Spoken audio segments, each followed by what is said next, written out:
ভিডিওতে আপনারা যে ক্ষতিগ্রস্ত গাছটিকে দেখছেন, এটি একটি বিশেষ ধরনের পোকার আক্রমণের কারণে হয়েছে। এই পোকা গাছের পাতা ও কচি অংশ খেয়ে গাছকে মারাত্মকভাবে ক্ষতিগ্রস্ত করে। এই পোকার নাম কাটুই পোকা, যাকে আমরা অনেকেই লেদা পোকা নামেও চিনি। এই পোকার আক্রমণের ফলে গাছটি এভাবে নষ্ট হয়ে গেছে।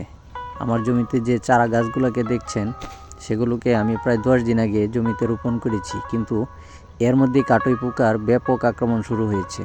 ভিডিওতে আপনারা স্পষ্টভাবে দেখতে পাচ্ছেন প্রায় প্রত্যেকটি গাছই এই পোকা দ্বারা ক্ষতিগ্রস্ত হচ্ছে। নতুন রোপণ করা চারা গাছ এই পোকার আক্রমণের সবচেয়ে বেশি ঝুঁকির মধ্যে থাকে। এই পোকার আক্রমণ কমানোর জন্য প্রাথমিক অবস্থায় আমি কেরাটে অথবা বৃত্তাক জাতীয় কীটনাশক ব্যবহার করব। আশা করছি এতে গাছগুলোকে পোকার হাত থেকে রক্ষা করা সম্ভব হবে। যদি এতে সম্পূর্ণভাবে পোকা দমন করতে না পারি, তাহলে পরবর্তী সময়ে অন্য প্রয়োজনীয় পদক্ষেপ গ্রহণ করব।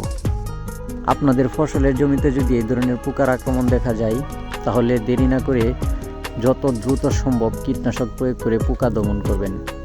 আপনারা চাইলে অন্য যে কোনো কোম্পানির ভালো মানের কীটনাশক ব্যবহার করতে পারেন, তবে অবশ্যই সঠিক সময় এবং সঠিক পরিমাণে কীটনাশক ব্যবহার করবেন।